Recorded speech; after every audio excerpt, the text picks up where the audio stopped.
This podcast is brought to you by C Pawn and Gun. Thank you guys so much for sponsoring this podcast. If you guys have any gun needs, these are the guys to go talk to. They have all kinds of guns in their shop. They love just sitting around and talking about guns and talking shop. Go check them out. They're towards downtown. C Pawn and Gun. Thanks, guys. Let's get this thing started. Welcome to another Paris, Texas, a podcast. This is a podcast where you get to listen to people's stories. People that have either influenced or lived in the city of Paris, Texas. I love hearing their stories, and I can't wait for you to hear the next guest.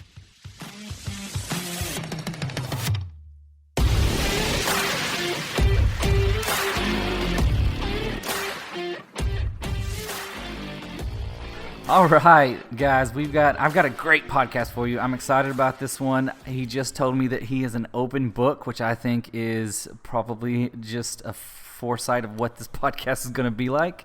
David Norris, what's up? Hey, man, how's it going? My first question, and I have been thinking about this question for ever since I thought about you being on the podcast, and I think a lot of listeners want to know. Let's have it. Are you kin to Chuck Norris? I am. Are you really? No, not at all. Oh, my gosh.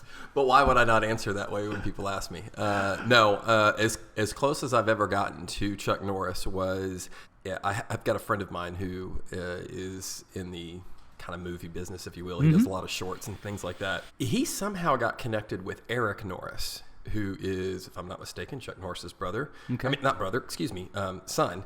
And anyways, we were... I went to one of his little deals in Dallas one time, and there was Eric Norris, and nobody introduced me, and I did not know I was talking to Eric Norris.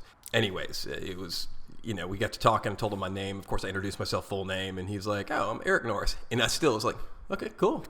He's like, "Anybody ever ask if you're related to Chuck Norris?" And I'm like, "Yeah, I say I am all the time." I go, "What about you?" And he's like, "Yeah, I'm his son." And I'm like laughing, and then Bobby comes over and says, "No, really, it's his son." Oh, my God. So that was kind of that's as closest to a Chuck Norris sighting or whatever, or a roundhouse kick that I've ever gotten to. That's awesome. I love that story. Okay, so back to the beginning. Where are you from? Where are you born? Where do you hail from? What is the place of your birth? Well, it all began, I believe what my parents told me, it all began in a tent. Oh, not quite that far? No.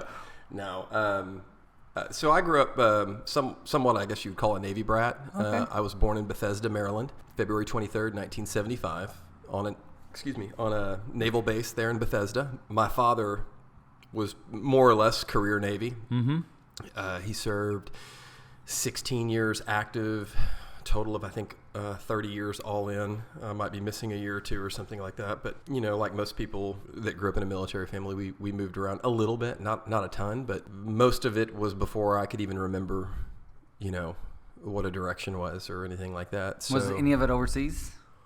Not for me, no. Okay. He did some stints in Rota, Spain, a couple of times. And then, of course, before I was born, he was not overseas, but on the seas. Mm-hmm. So hence the Navy. But born in Bethesda, Maryland. I was in Texas by the time I was 5, I believe. Okay. And we started out in Houston. Lived in Houston until I was 12. At that point, my father got transferred. And by the time we got up here, I think he may have already gone reserve. But so he had a transfer within Texas Instruments where he was working. So we got moved up to Dallas. Okay. At that age, 12 years old, I mean, I was I'd planted some roots with friends and things like that, and what I was into, and riding bikes, and having all my buddies. So that was a pretty tough move. Yeah. There's something kind of odd about me is I've never been one to think that I've got a great memory in terms of the past, like short-term memory, on my day-to-day. I mean, I remember numbers like it's no one's business. But events and things like that, I'm like, gosh, I wish I could remember that. Or I'll have a friend sharing something with me going, "Hey, you remember when we blew?" I'm like, "No, I'm sorry, I don't." But I remember the day that I boarded Southwest and basically cried for about 45, 50 minutes, so however long that flight was to go from Houston to Dallas, and as we got transplanted, up here. My mother had to stay behind for a few months to wrap up her work. She was teaching. So, here my sister and I were up and living in Carrollton in an apartment. Your sister older or younger? She's older. Okay. Yeah. So it took a little bit for us to buy the house, get settled in. And of course, just like with any person or any child, you adapt. Mm-hmm. So got plugged into schools in we eventually settled in Garland. So that's basically where I grew up with from, early preteens, teens Awesome. to about 20 years old before I went out on my own. So what school did you land at there in Garland? Like all of them? Did you go? Does Garland work like here? Because I went to North Lamar through the whole thing. No. So Garland, you've got 10 schools within a 15-mile radius. It seems like. So you can just pick which one you want to go to. No, you don't get to pick. No, you're obviously locked into a certain area. Okay. But yeah, not that any of our listeners are probably going to know, but I went to Lyles Middle School and ultimately went on to Lakeview High School. Awesome. And South Garland High School. Awesome. And Naaman Forest High School. Oh my goodness. And so you were a professional school hopper. yeah, we can get into my trouble past if you want to already. I'm down. Oh, I didn't know that was the reason you were off in schools. So you were a troublemaker. No, I wouldn't say I was a troublemaker. Right around the 8th grade, I was a little bit lost. Mm-hmm. I wasn't a depressed kid. I was very happy. But I was trying to find Yourself? my place, Yeah. trying to find my spot. And so I went through the black everything stage, black hair, black Doc Martens, black shirt, things like that. I can't picture Oh, that dude. side of you. Oh man, I was from 8th to 9th grade. I was as punk rock as they came, man. I look like Sid Vicious. If anybody knows who Sid Vicious is, do you? I do not. You do not? The Sex Pistols? Okay. No. Got some research to do after this one. Thank the Lord I grew out of that stage. Yep. But an interesting fact about me, we'll get right into it already this early in the cast, but and what a lot of people still don't know about me, and I think what a lot of people are absolutely shocked when they find out about me, is that I dropped out of high school my first semester sophomore year and never went back. Did not go to college. I tried college. Tried college for about a week, and I said, man, this sucks. I did the same thing. I just wanted to work. Yeah. I just wanted to work. I got my first job working at McDonald's at the age of 15. I may have just turned 15 or was about to turn 15. I might have been 14. I don't remember. Did you have to lie about your age? I sure did, yeah. And man, I got one of the best fake IDs I've still seen to this day. I should have kept it. I mean, when this guy gave me this ID, I was like, "You are kidding, man. You are good." There's no telling what that guy's up to today. Same thing. Right? But so no, he was working there. Couldn't have been 17 himself.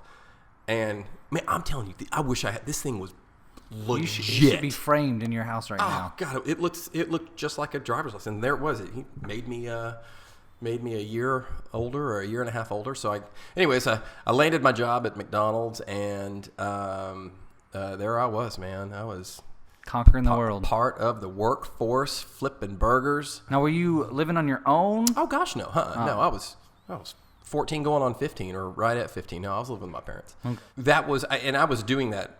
This was prior to leaving School. Electing to leave the academic world, Gotcha. My mindset back then was, well, man, I just want to work. I already got a job. Yeah, I just want to work. Going back into the high school situation, I like a lot of kids do, I got wrapped up with the wrong crowd. We won't go into too many details, but I met some people that I could have made better choices, as what is so popular here. Hey, make good choices. Make good choices. And I wasn't making good choices. My father, who I think most people would have thought, my father led with a very strict hand, and my mom my mom is a very, very spiritual person with a close relationship with the Lord, and we'll get into that here later on. But and I'm not saying that my father wasn't, but my father was. This guy was in the Navy for 30 years. This guy was a drill instructor for 5 of those years. His professional job for 5 years was to yell at people. So when I look back, and Sarah, my wife, we sat there and talked about it. She's like, I can't believe they just allowed you to make the decision, because I made the decision. Hey, this is what I want to do. And my dad was like, well, by God, if you do that, you're going to work, boy. I was like, that's it? Sold. That's what I've got to do? Okay. And I'm 44. I'll be 45 in February. Hindsight 2020, like we've all got. I would have done it. I would have done that part over. There's many things in my life that I would not have done over, even some of the mistakes, because some of the mistakes taught me, so much. If I have a regret about education, is that, of course, that I didn't finish. And it's not because I don't think that I'm sharp enough or bright enough or anything like that. I learned a lot through the School of Hard Knocks and, things of that nature. But, and I feel like I can hold my own, against the average person with an 8th grade education. That was a joke. No, I got that. Okay, good. And I do feel like I'm smarter than a 5th grader. I feel like I could probably kill at that game. I might. But we're getting off tangent here. So, anyways, made some bad decisions. Left high school with my parents' blessing, at least with my dad's blessing. I don't think my mom was too keen on it. And went to work, and ultimately, right around the age of, I guess, 16 or because let's go back to McDonald's. I'm sorry. Yeah, I'm jumping around. Let's go back to McDonald's. So, 1 week before my 16th birthday, the manager of the McDonald's, it's now a Taco Casa. If anybody knows where I'm talking about, this is the McDonald's that was on Broadway Street in Garland at Broadway and I-30. It's now a Taco Casa. That was where I first started out. The manager, a week before I turned 16, comes up to me and says, hey, we need to talk. And I was like, yeah. He goes, we got some information back about you, I guess through Social Security check or something like that. He goes, you're not 16. And I was like, you've got to be kidding me. It is taking you a year and 2 months to figure this out. And here I am about to get fired for it. And they did. They fired me. I was like, are you serious? You're really? He's like, I can't keep you employed. I'm like, you've employed me for a year. So they let me go. A week before your birthday. A week before my birthday. Week before my birthday. And thankfully I was done with the fast food business at that point. And if there was one thing that McDonald's taught me was that I probably should have stayed and gotten an education, but we got a long way to go in this podcast, so we'll talk about how I think we did all right anyways. All right. During this phase of your life, did you have any hobbies? Was there anything that you were madly interested in? Good question. And yes. So growing up as a kid, I was always into bikes, BMX, I guess around the age of 7 or 8, I got into BMX racing. And granted, we lived in Houston, and then once we got up here, we lived in Dallas, or at least within the Metroplex, and we had those types of amenities, I understand we got a pump track here coming at some point. We'll talk about that in a little bit too. I was really into BMX, and of course I phased out of that as I got older and got introduced to a car and things like that. Who wants to pedal a bike around when you can fire up the ignition and vroom, drive away? Yeah. I was never a sporty kid in terms of ball sports or anything like that. I've always just kind of gotten by, in terms with holding my own in conversations, especially even today. People talk about sports and over my head. I don't stay current on it. I know the games, I know all the rules, I know all the but no, I don't know who the players are or anything like that. And so growing up, I played sandlot baseball. I was what I considered relatively decent, could swing a bat, could make contact, could throw a ball well, and I enjoyed that stuff, but I never enjoyed it to the point where I was like, hey, I want to play organized sports or something like that. I was also into speed skating. I hope Sarah listens to this because she's going to start laughing at this point. Just something that's kind of a little bit unconventional. Nobody really talks about it. But yeah, I got into speed skating also, and so I kind of was in and out of speed skating growing up as a kid. Was there a place to go speed skating in Garland or Dallas? Texas Stadium. Heck yeah. Really? Yeah. How do you fall into something like that? You just got to be weird, man. I don't. It was good. It kept me. I probably should have kept it up. I've now got my dad bod going, but back then, man, I was fit as a fiddle, And the speed skating was kind of on and off again too, But that was something I did do competitively. So we would travel the state, travel to many states, and go to different areas and compete. And I skated for multiple teams and things like that. It eventually led to outdoor sports, what they call inline speed skating, where you actually skate long distances. Just kind of the same thing you do on, road bikes. People jump out on their road bikes and do these hotter than hell rides and things like that, where they're 100 miles long. Well, we did the same thing on inline skates. And I got, while it's probably more impressive to me than your listeners or you, there's some pretty big names that I know of that people went on and were very successful. I remember watching the Winter Olympics in 2006 or 8 or something like that, and there's this guy Chad Hedrick, and I'm sitting there going, my God, I used to skate against that guy, and here he was in the Winter Olympics, winning gold medals after gold medal after gold medal. Did you beat him when you used to skate him? Hell no. He was fast. Even then? Yeah. No. I had no chance at competing against him. Maybe for a couple of laps I might look like I'm holding my own, but after that he just was a little engine that could and just didn't stop. It was weird. And when I say, you probably don't know who he is and listeners probably don't know who he is, I'm not kidding you. I remember going through the grocery store and there's freaking Chad Hedrick on the box of Wheaties. And I'm like going, are you kidding me?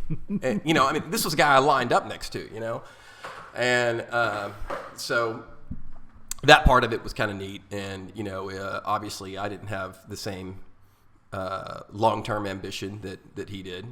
His dad owned a skating rink, so maybe that had something to do with it. So, yeah, those were some of my hobbies. I was into BMX. Into BMX racing. I was really into speed skating. Which I also worked at a skating rink for a little bit. And that's what I was going to ask. And Sarah, so Sarah still makes fun of me because I was the DJ, and Sarah will every now and then, if it comes up in conversation, she'll go, "It's DJ David," start razzing me and stuff like that. And I'm like, hey, I'm pretty sure I was like called Dynamite Dave or something like that. I don't know. So you had a handle? No, I didn't have a handle. No, this is good for the podcast. Okay. I worked at a skating rink for a little bit. That was after McDonald's, and one of so during that time when I was speed skating, my coach was a guy named Lonnie Hanna. Not that Lonnie will get a chance to listen to this. Maybe he does. Maybe I'll send it to him. There you go. Lonnie, as little as I talked to this gentleman today, was still such a massive contributor to kind of who I became. He was one of the first people that taught me, if a job is worth doing, it's worth doing well, putting your all into it. And he just had so much ambition himself. And he owned the skating rink? He owned the skating rink, yeah. And he I guess he more or less kind of inherited that skating rink from his mother because his mom owned it, but he later built his own out in Arlington. And Lonnie had an accident early in his life, in I think his early 20s. He may have been 19, 20, somewhere in there, and he had a shelf fall over on him in a warehouse, which ultimately ended up breaking his back. Ugh. And made him a paraplegic. So he was my coach in speed skating. He was really into it. And of course he'd be out there on the floor in his cool wheelchairs where the wheels stick out real wide, kind of like you'd see with the basketball players using. And he was a really athletic guy, from the waist up, obviously. Lonnie, if you ever listen to this, I'm not picking on your legs, but they were small. They were small. But no, he taught me a lot, man. And not to say my parents didn't, but from a work standpoint ethic, I think what I possess today, at least the good parts, I know a lot of it came from his motivation. And he just, I guess mentor really is the word I'm looking for. He was just a really solid dude. Solid guy. I don't talk to him near enough. I probably talk to him about once or twice a year, and it's usually if I'm passing by, and but I'm probably going to send this to him because he's not going to be expecting it. But it's awesome. Oh, another funny thing about Lonnie, real quick. So every year when we at the skating rink, we had our annual party, and usually he would take the whole staff to Six Flags or something like that. Well, because he was handicapped, because he was in a wheelchair, guess what we didn't have to do on the crowded days of Six Flags? We didn't have to wait in line. Well, the problem was Lonnie was only allowed to take X amount of people with him to the front of the line. Right. Guess what Lonnie had? An extra wheelchair. So I literally, and Lonnie loved it. He would laugh his butt off because I got caught by him one time because I was in one of his extra chairs that were sitting in the office, and I didn't know, and I wasn't making fun. People thought it was pretty impressive how I could mimic his demeanor. Like when because he could get out of his chair on his own. He could lift himself up, but obviously he didn't have the greatest strength in his legs or anything like that. And so he would have this kind of walk when he would go from A to B, across the counter and stuff like that. I learned it. I watched him and I mimicked it, and he was just and I just caught him one day just laughing and clapping. I'm like, oh, dude, I've been caught.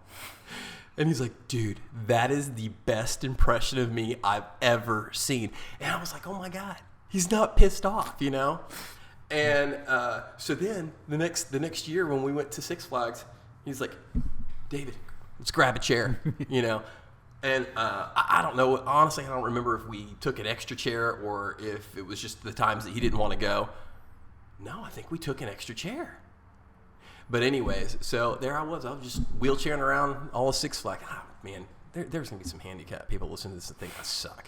Anyways, I was young back then. But that was kind of this crazy time of life. Not real crazy, but just a fun fact, I guess. Fun fact. All right, so where'd you go from there? What was your next big job after the skate rink? Discount Tire Company. Okay. Yeah, I worked at Discount Tire Company for right at 10 years, real close to 10 years, maybe. So this was your introduction to the automotive industry. World. Yeah. One other thing about the hobbies that we didn't get into yet was the cars part of it. And of course, I was talking about hobbies preluding up to being old enough to drive and things like that. So once I was driving, my dad was amongst being, in the military. My dad was an old gearhead, hot rodder, had race cars growing up when he was a kid and things like that. So it was only natural that I had this natural desire for all things fast, horsepower, things like that. So while my first car wasn't fast, my second, third, fourth, faster, it seems like everything after that was, a fast car. And so I'd started working at Discount Tire Company. 1995 was when I bought my first brand new vehicle. I'd had a used vehicle or two up until that point. Let's talk about first cars real quick. My very first car was a 1982 Chevy Camaro Berlinetta. It was yellow. My dad and I painted that car forest green. Yourselves? Yeah, we did. We painted it ourselves. We painted it outside. The right way or the 100% wrong way. Okay.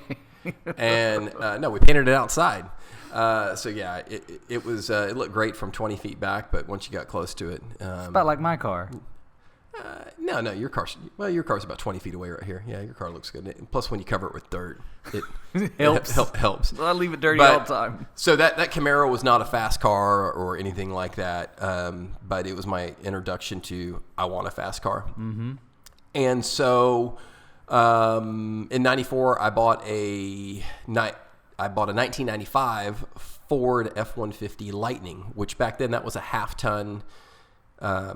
It was a half-ton Ford pickup, single cab, and it was their hot rod pickup truck.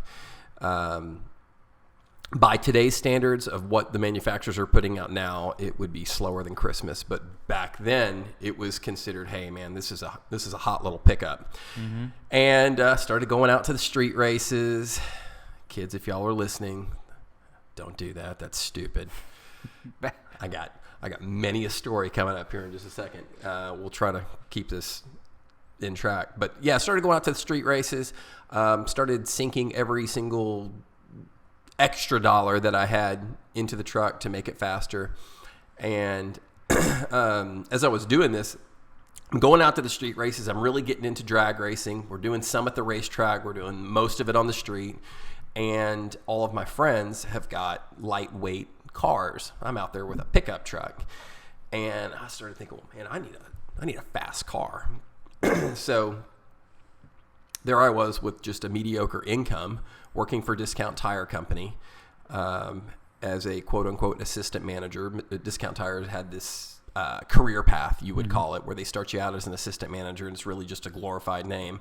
But you can move your way up through their ranks and ultimately become a store manager and things like that. And so I really thought, hey, I've got no high school, I've got no formal education, I've got no college. This is going to be the company that I'm going to grow with. And they were a company that hired solely within. So you didn't hire on to that company in a management level position or an executive position outside the company. Maybe they do it now, but they didn't do it then. Yeah. And so I was like, all right, this is the path I'm going to do. I'm going to put my time in with this company. I'm going to ultimately get my own store, and at which point I'd be making really good money and whatever. So in the meantime, I'm young and not making good choices, and putting money into this truck. And then I remember going through Auto Trader. You know what Auto Trader is? Yeah. Do you remember Auto Trader when it was a publication that you It was in a book, right? It was a magazine, and you would go into the gas station or a grocery store and be at the front. And you buy your Auto Trader with a color front cover, and then everything on the inside was like reading a newspaper. Yeah. Mm-hmm. I do remember that. So I found this car, and it was a 1993 Ford Mustang GT. And I remember it having relatively low miles, and the ad just saying that it had some modifications. So I call the guy. The car's in Louisiana. I call the guy, and I'm like, hey, can you tell me about this car? And he starts telling me about it. And not to bore you with numbers, but it was badass. It made a lot of horsepower. It had a lot of stuff done to it. It was basically a purpose-built drag car that still retained windshield wipers and headlights and all these things. And the guy started questioning me. He's like, hey, man, what do you intend to do with this car? I'm like, well, I'm going to drive it. And he's like, it's pretty ridiculous. I was like, yeah, that's what I want. I want a ridiculous car. And for listeners out there that know about horsepower and times and stuff like that, this car had already been 1070 in the quarter mile. And that was with nitrous. I don't know how fast the car was without it. There was, if you got nitrous, there's no point in running without it. And I decided I wanted this car, and the one thing I'd been doing well in life was building credit and working on making sure I paid my bills, and I used credit cards responsibly. I used credit cards on purpose to pay them off. I knew I had this keen understanding of what it took to build credit and make myself look good to creditors at a young age. I don't know why I knew that, but I did. And so here I was, this was 95, so this may have been getting close to 96 because I'd had the truck 1 year. So I was 21 in there. And so I called the credit union that I banked with, and they gave me a loan to go buy this car. And I still had a loan on the truck. And on paper, it was a stupid decision on their part because on paper, I couldn't afford my bills and two cars. Most 21-year-olds couldn't. So I had decided, hey, my truck's very sellable. I'm just going to go buy the car, and I'll sell the truck later. And I didn't tell my dad what I was doing because my dad had co-signed the truck. So off we go. My girlfriend at the time, another friend, we load off and go to Louisiana. And I buy this obscene race car. And come back, bring it back home. And I remember calling my dad on the way home. I was like, hey, I bought something and I'm going to have to sell the truck. And he's like, you did what? And I think he was more thinking about his financial investment in the truck because he was co-signer on it. And he was worried, well, what if you default on it and you got your other bills and your rent and stuff like that?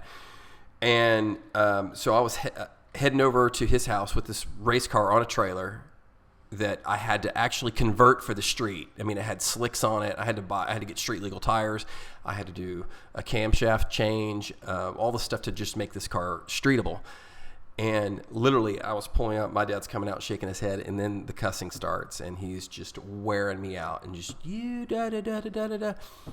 And I fire the car up and back it off the trailer. He goes, "Let me have a seat in that car." And so then it kind of started bringing him back into his glory. He's like, all right, yeah, I think we can do something with this. I think we can do this. So we commenced to making the car streetable and put the truck up for sale. Again, had no problem selling the truck. But now here I had this insane car. It had a roll cage in it. It didn't have back seats in it. It was not practical, But it was great on Friday and Saturday night drag racing. And I got pulled over many a time just for how loud the car was and things like that, and lots of noise violation tickets and things like that. And ultimately, I was at work one day at Discount Tire, and one of my part-time guys had gotten off work and needed a ride to the bus stop. I said, "Man, I'll give you a ride." So he jumps in the car. We get in the car. We get ready to pull out onto Garland Road. And he says something to me he shouldn't have said, which was, "Is this car fast?" And, of course, what do I have to do? I got to show him that the car's fast. So yeah, obviously. I laid off into it, and I punted the back end of a Cadillac Sedan DeVille so hard that I ruined everybody's day. I ruined her day. I completely destroyed that car. And I didn't have it insured properly. So there was my spiral into basically collision repair at that point. And that's kind of what, I won't say that completely spawned how I got into this, but, I wrecked this car and ultimately had to fix it. Did you do it yourself?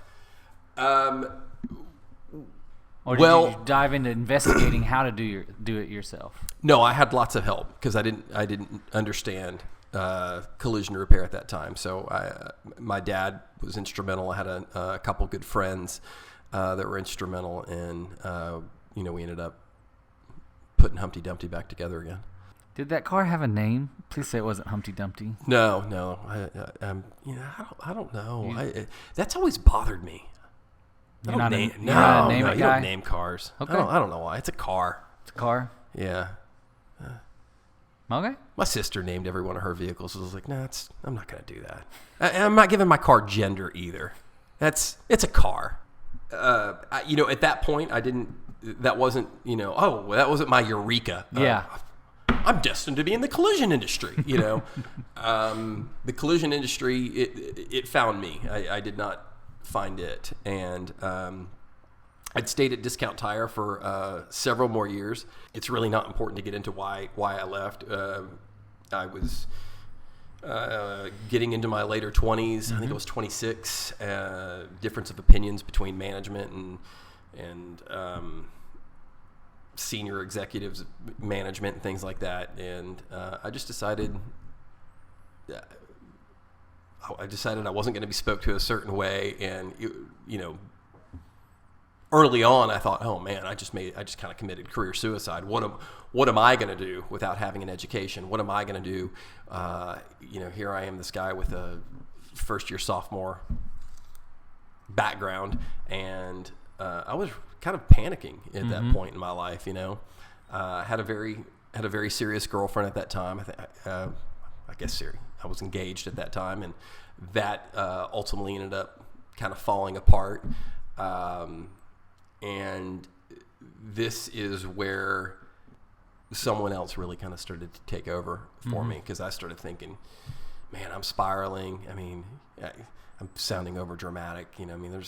There's obviously people that in this world that were far, far worse off than losing a job and losing this and losing that. But, I was concerned about what my outcome would be. And big shift in your life. Yeah. So I left Discount Tire, both kind of on a mutual agreement between the company and myself, and worked some just odd and end jobs after that. I sold Harley Davidsons for a very short stint for about 10 months. I worked for a fiber optic broadband type of company, like Suddenlink, something similar to that. Boy, that as a fleet manager, that wasn't for me.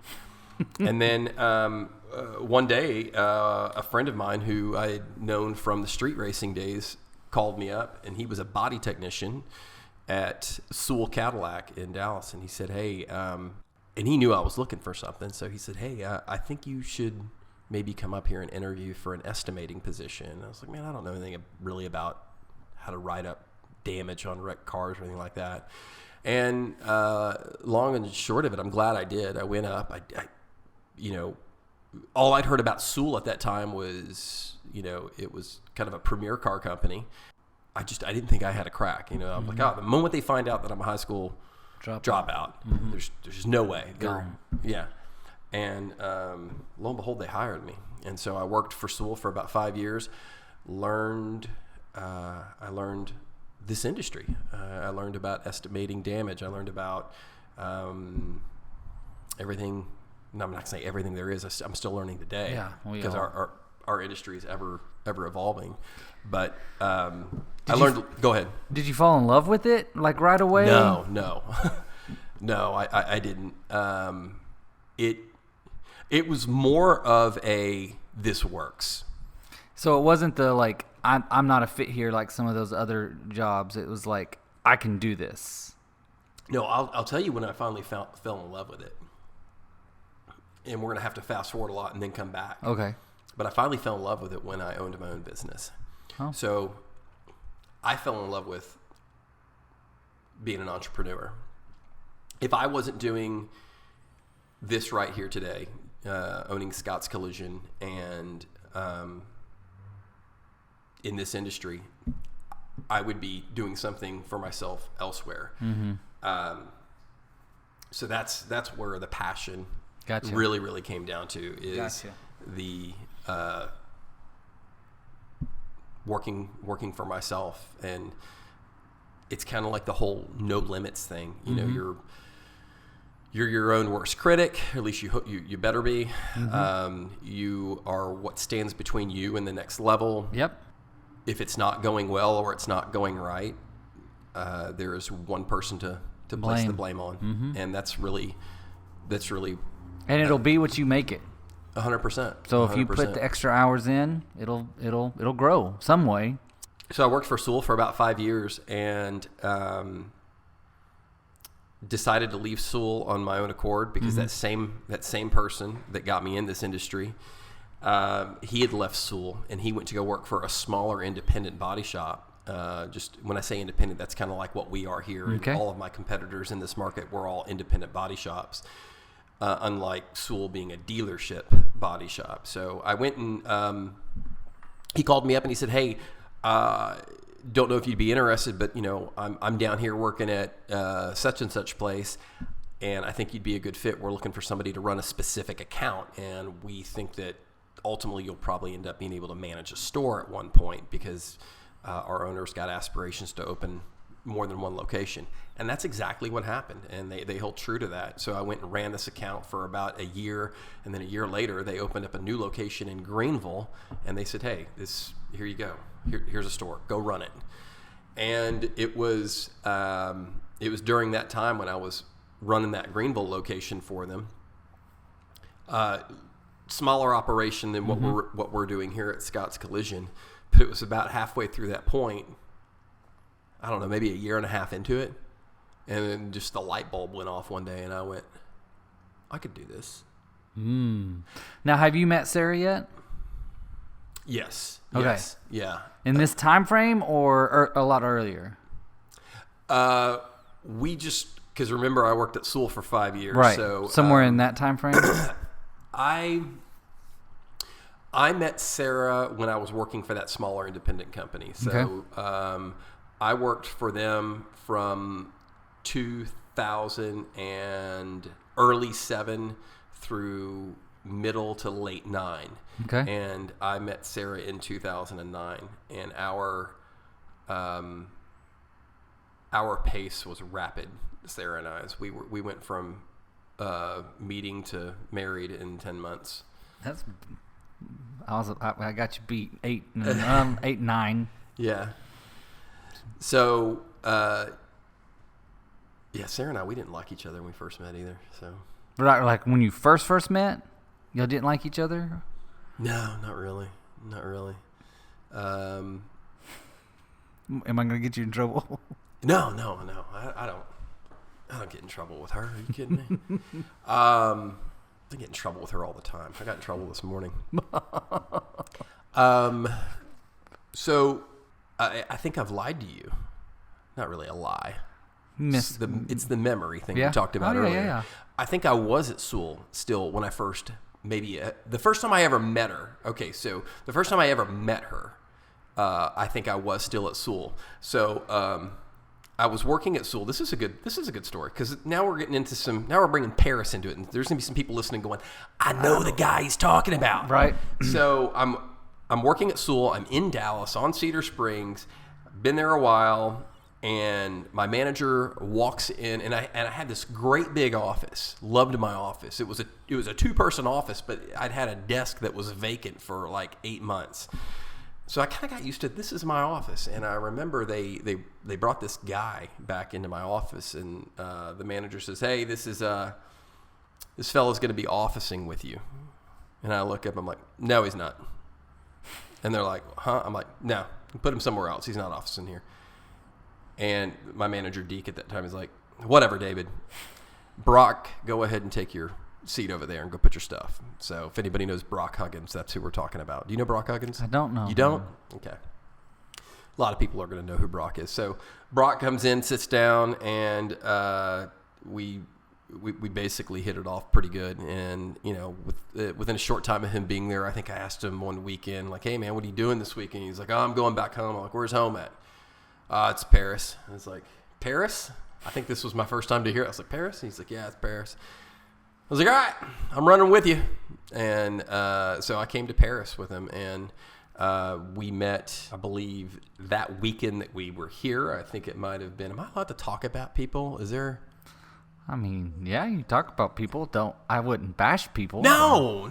Who would do that? No, yeah. So if I'm not mistaken, it was a friend of ours at the time. Her name was Elizabeth Lowry. And I believe it was her wedding rehearsal dinner or something like that. Like the night before you're getting married or something like that. Maybe it was. I guess Brock thought it'd be a good idea to go over there uninvited or whatever. But, crash the rehearsal. More or less. Yeah, that's what we did. Sarah answers the door, and there I am standing behind Brock. I'm just the guy from Dallas standing behind Brock, and they're talking, and I don't ever get introduced. I just remember thinking, man, who's she? She's rude. No person that doesn't introduce herself or anything like that. And while you're also not introducing yourself. And today, Sarah, her rendition of the story, because I just remember looking at you wearing your Affliction shirt or whatever. She was making fun of me for wearing it. That she's like, "You looked so Dallas." And but anyhow, that's funny. So that was y'all's first. That was our first encounter. Now we had not. I think it was almost. I don't know, maybe a year and a half later, until we actually the time gets blurry. It may not have been a year. It may have been 6 or 8 months later, until we actually circled back around again. But what kind of brought us back together was, at this point, Sarah had now moved to Dallas herself. Okay. For her to go to grad school. And so she was attending grad school. So she started kind of coming around in the same circle, because I was, at this point now, I'm hanging out with Brock on a regular basis. And so we're, ending up at this spot and this spot. And that's how I ultimately ended up meeting her. And I remember, the night that we actually kind of started realizing we were having some interest in each other. We were at the Belmont Hotel in Dallas over off of Sylvan Avenue during December, and there she was wearing the cutest little mini skirt, and it was 32 degrees outside, and we're all outside, and I'm like going, you know, you really look cold. And so I think I offered her my jacket or something like that, and that was it. That's awesome. That was it. We started. I mean, that wasn't completely it. She played a little bit hard to get still. I was still interested in dating her, and she was still kind of not interested in dating me. And the quickest way to get the girl that you want to date you, if there is something there, is to date her best friend. Is that what you did? That took care of it real quick. Oh, my goodness. Real quick. No, I'd been asking her out, like, hey, you know, come on. And it was no. And finally, I asked a friend of hers out, and her friend and I went out to dinner, and I got a call that night, don't see her again, and I'll go out with you. I was like, plan worked. Oh, so there's some dating advice from David Norris. Okay, so y'all are married in 10 months, and in that 10 months, is that when you transitioned into the private? Yeah, I forgot what it was. Yeah, by the time we were already married, and even during the time, even through the time that we were engaged, I'd already moved over to that independent body shop, because it wasn't until the end of that point with that independent body shop we were already married at that point. Mm-hmm. And when the light bulb went off on, man, I think I could do this.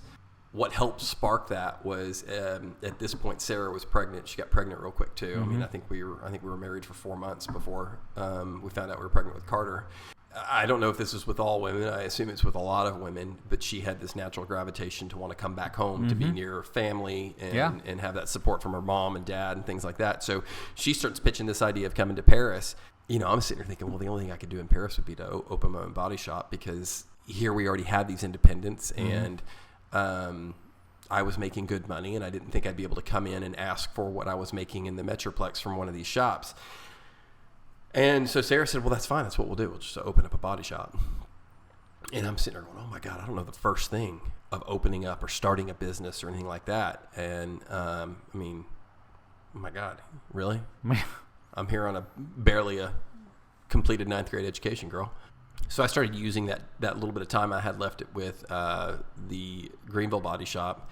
And I was like, yeah, man, I really can do this. I mean, I'm running this one. It really just comes down to, how do I afford to do the startup and things like that? So we got a lot of help from the SBA here in Paris.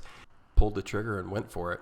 And then that was when we went downtown and started Modern Auto Body. And I remember that 2000 and I think we opened in 2010. I remember all, because you put a bunch of nice cars in the front. Yeah. So we, so here was the thing about Modern Auto Body. This is my opinion, and I'm sure a lot of people will probably nod heads and share the same opinion. Maybe they won't. I don't know.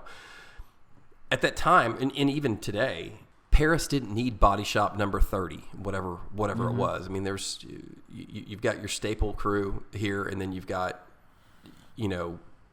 some shops that are operating out of their backyards and things like that. The bottom line is there's a lot of people here to fix and repair vehicles. And I just don't think that an addition was needed. And I believed at that point, because of my background and where I came from and having some experience with a company like Sewell and stuff, that we were going to be able to provide something different than what was currently being offered. The next thing was the location. As cool as that old building is, the old Kosterman Ford building, which is where that's at. It was obviously Office World when we purchased it.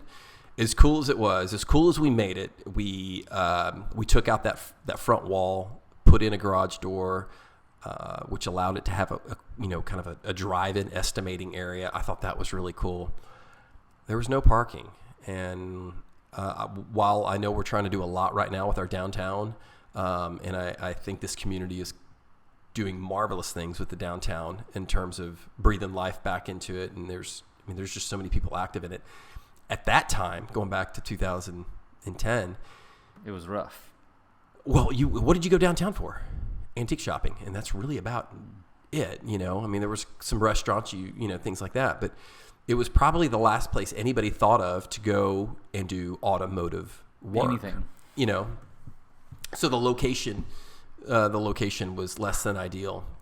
And we did that until I called time of death on the cash situation. It was like, okay, well, what are we going to do? Are we going to go out of this with some cash or keep funneling it into the business? And so ultimately we had to make a call on it, and so we did. And then that move took us back to the Metroplex, and that was when I started working for Park Place, Park Place Mercedes in Fort Worth. So when we were there, so here was another 5-year term in my life working for Park Place. Man, I got to work with some great brands. I got to work with, on a daily basis, we were working with Mercedes-Benz and Lexus and Porsche and Maseratis and Bentleys. I mean, you just working with some really prestigious cars that were a lot of fun to look at, and I learned a lot. I learned a lot about, metals that were not mainstream at that point, materials that were not mainstream at that point. They're starting to become more mainstream than just your average drivers, but then at that time they weren't. So it was another kind of kick into high gear for my knowledge assessment and career in the body shop business.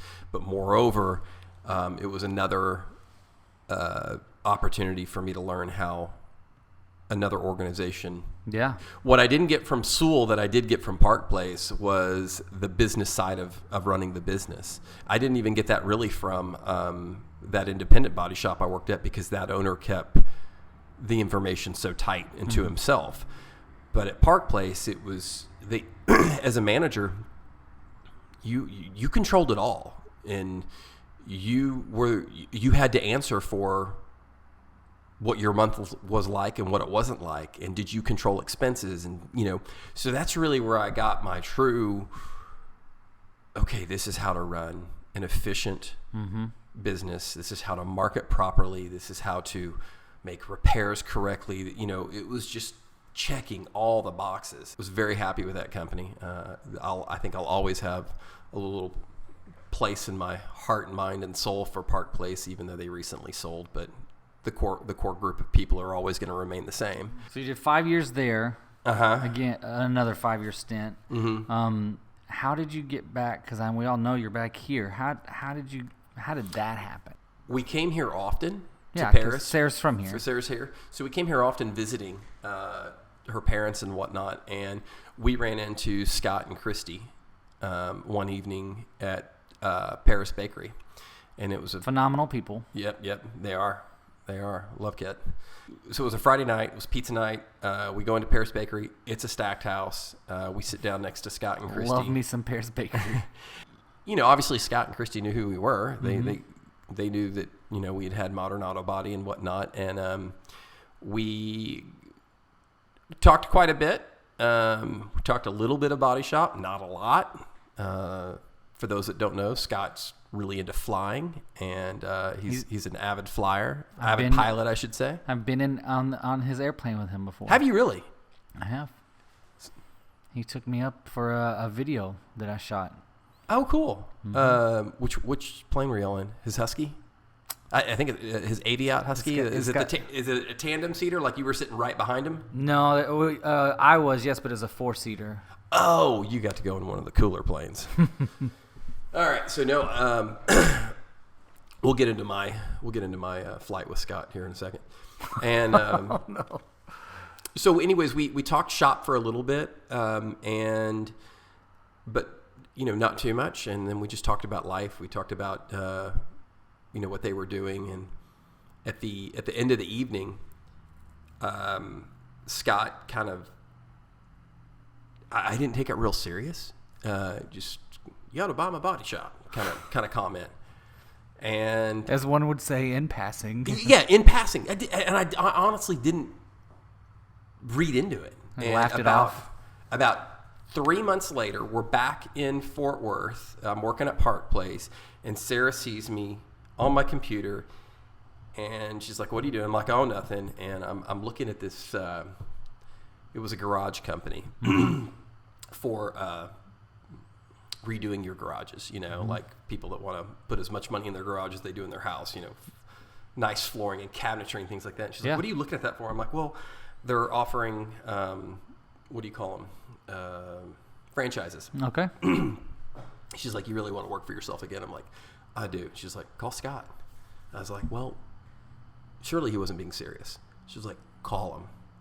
So I did. I called him that evening, and I was very, very nervous to have the conversation. I was like, "Hey," I think I texted him. It's like, "Hey, you said, and how serious were you?" And he just said, "Hey, what are you doing next weekend?" And we came and said, "Well, we're going to be in Paris. So come by and talk to me." Came in, sat down right where you and I are sitting right now. I think actually it was that desk over there.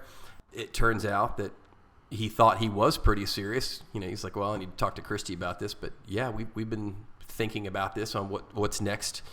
What's their next chapter? Mm-hmm. Everything happened pretty quickly after that. That was in April or May of 17. Mm-hmm.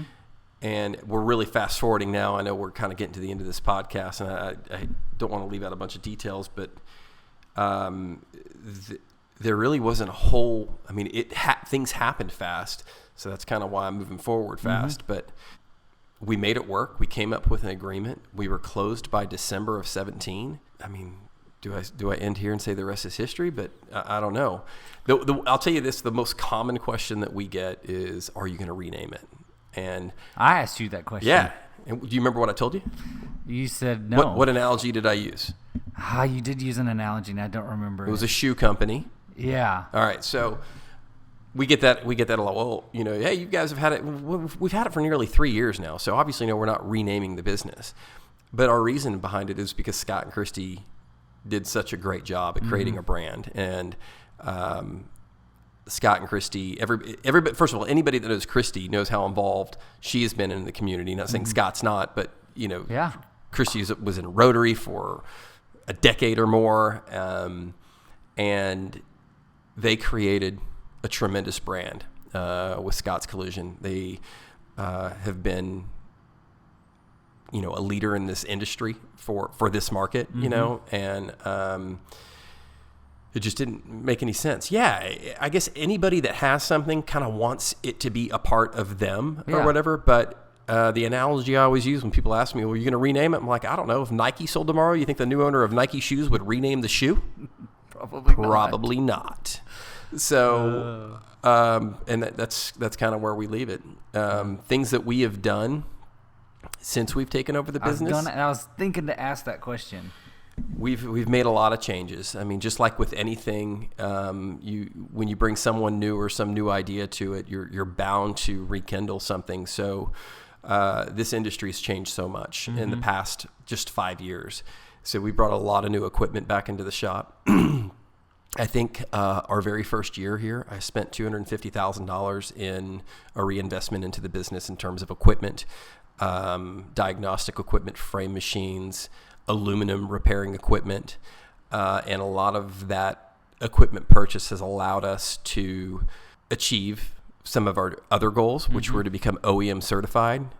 I'm talking in industry terms, and people are all, "What's OEM?" Original equipment manufacturer. So OEM would be Toyota, General Motors, Ford, Nissan, etc. So we are right now, and we're very proud to say this, we are the only shop within probably about a 70. I don't want somebody to call me out on something, but we're the only shop within about 60 or 70 miles that is certified by Nissan, by General Motors, Ford Aluminum certified, and FCA. FCA encompasses everything under the Mopar brand, so Dodge, Chrysler, Jeep, Fiat. We are actually certified by the OEMs in all of those brands, and we're not stopping. For this year, we're going to be pursuing our certification for Honda. Later at the end of 2020, after we got Honda, people are going to ask me, why in the heck are you going after that? But we're going to pursue Tesla certification. Awesome. And the reason being is that people drive Teslas. And I know there's not a ton of them here in this market, But if we've got customers that have a Tesla I and see need at least 2 or 3 rolling around town. there's at least 10 here. And if there's a customer that needs a Tesla repair, I want to be able to repair their vehicle and repair it the way Tesla says this is how it's got to be repaired. The last thing I'll say about our business and what we've created, or rather I should say a question that we get is, well, my insurance company says that you're not on their quote unquote preferred list. That's true. We don't have partnerships with insurance companies, and it's not because we can't achieve them. It's because we've chosen a different route for our business. We've tried some partnerships, but we feel with those partnerships we are very handicapped and handcuffed in making proper repairs on cars.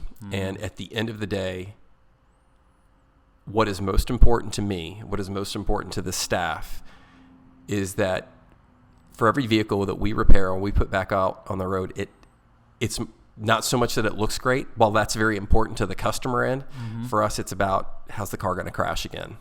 So we go into every repair is, did we make this repair per the guidelines of the manufacturer, not the guidelines of how an insurance company wanted me to make it for it being a cost savings measure or something like that.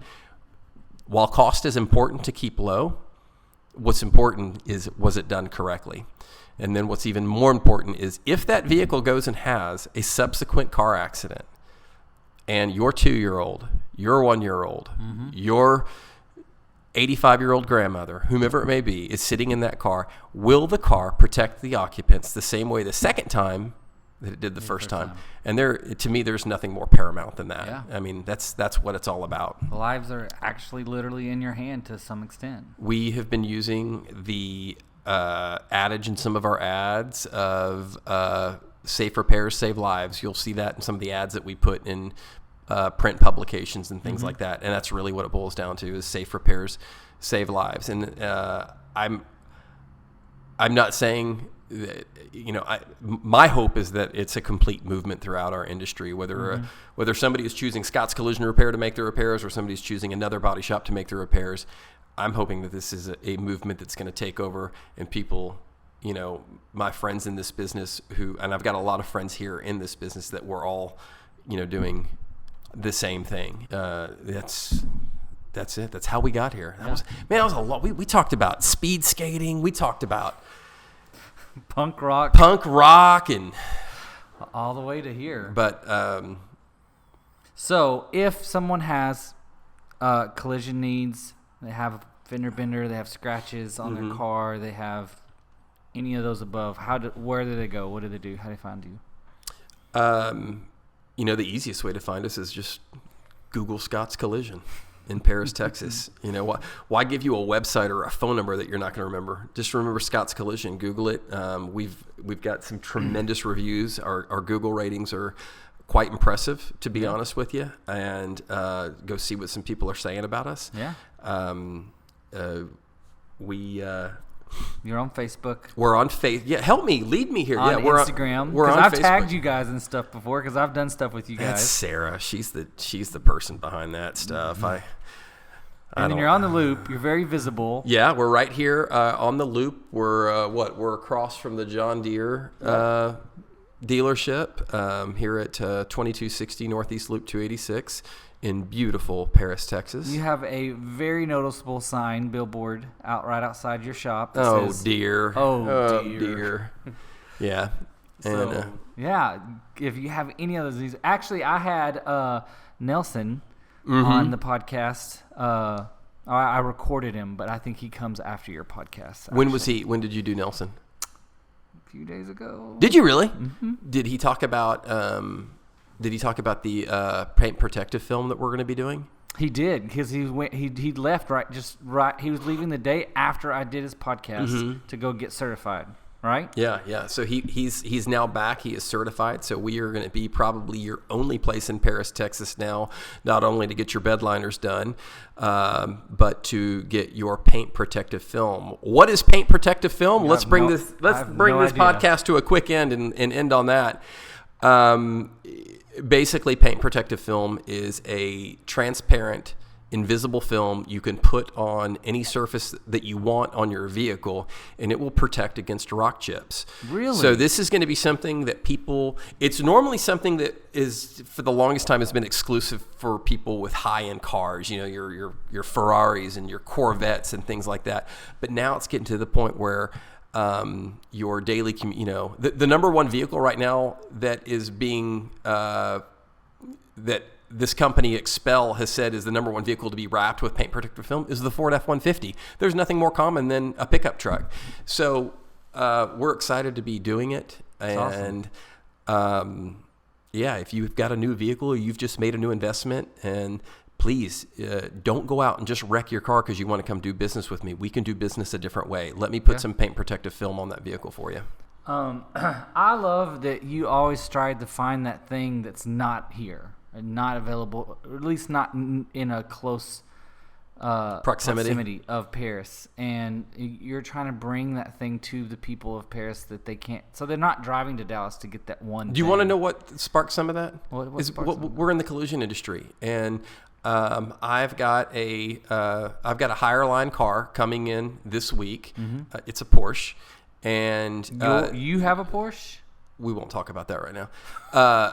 No, I've got a customer coming in with a Porsche, and he's got paint protective film on it. And I was like, this is something that I've been wanting to do, and in the past when we've had a car that came in and we did collision repair on it, what do I have to do? I've got to send the car to Dallas to go get the film put on it. Right. So I'm like, you know what? We're bringing this in house. We're going to do this here. And I've already. You're dropping stuff up there. I've already seen Nelson's work. Man, nobody is going to be disappointed. He is such a phenomenal detailer. He is a phenomenal person when it comes to paint correcting and just making your car look its best. That guy is passionate about what he does. I'm telling you, unlike most people. When people have been picking their cars up since he's come on to this team, people are going, oh my God, the last time I think my car was this clean was the day I took it home from, buying it or something like that. So he's on point with his. So all that to be said, when you see Nelson's podcast come up, go listen to it. Yeah, for sure. It's worth the time. Right? Yeah. I don't know if this one will be, but it was good. I promise. You had a great story. I really appreciate you taking some interest in me to even ask me to do a podcast with you. So I told you this before I started the podcast. I was at a overland trip with you, a camping trip. Yeah, that was fun. And I overheard you and Jay Ryan also has been on this podcast. Just kind of chatting, just having fun at a campfire and talking. And I was listening to you tell some of your story, and I was like, I've got to get him on my podcast. And then here we are. Can I give a shout out to Colin Hadley over at Maximum Elevation before we end? Yes, you can. Yeah, he's now y'all met at Park Place, didn't y'all? Yeah, so that's the one thing that Colin and I really have. No, we didn't meet at Park Place, but we overlapped one another at Park Place. Okay. So he was, I believe he was coming out and I was going in within a couple months' time. So we did work together. We both worked at Park Place for a very short stint as he was coming out and I was going in. Right. But y'all know a lot of the same circles. We know a lot of the same circles. And obviously, Max, you've seen my Land Cruiser that my crew did just an amazing job of painting. And Colin and the guys at MEO did an amazing job of making it look cool. Yep. MEO is a big partner of ours that we have really, really enjoyed collaborating with and doing some of their work, and of course they supply us with the aftermarket parts we need for our customers' cars, because we get a lot of trucks in here that have got some trick stuff on them. So and then you duck in all the time just for a cup of coffee and a little bit of chat. Well, it's the only place to get Black Rifle coffee around here. Right? Have you tried my Dead Cat coffee yet? No, you've got your own coffee? Mm-hmm. Sold at Maximum Elevation Off-Road. No, you don't. Yes, I do. All right, I will.